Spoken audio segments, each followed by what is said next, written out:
This is a Hillsboro 2500 series aluminum truck bed. This particular one is a short bed in our showroom. This picture is of a 2500 mounted on a dually pickup. Take a look at the quality of workmanship, the design, and so forth of this. You'll notice you'll even see it in the welds. Notice the 2-inch LEDs. They're not the small little button LEDs for marker lights. They're large 2-inch.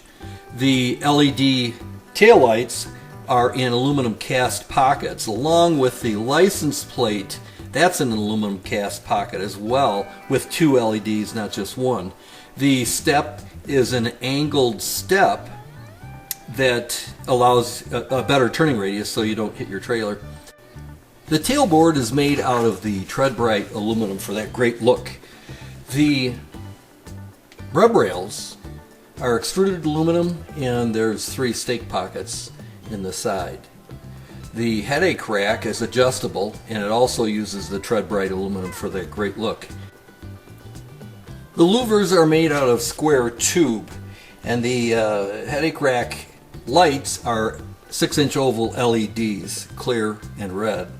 The companion hitch, as you see here, is an option, and it's compatible with this bed. The gooseneck, the 30,000-pound gooseneck ball comes standard. This is the flush mount cover for the gooseneck hitch.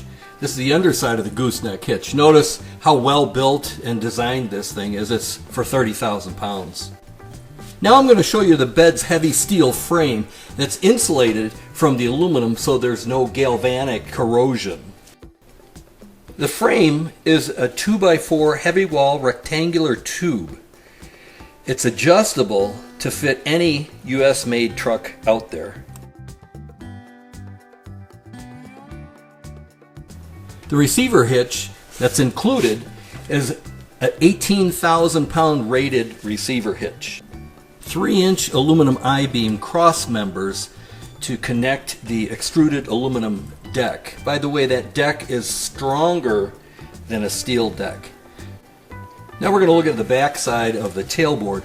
Notice the automotive style sealed wiring harness. As you can see, this bed was well designed and well built. This bed was engineered for years of trouble-free service and to look great the whole time you're using it.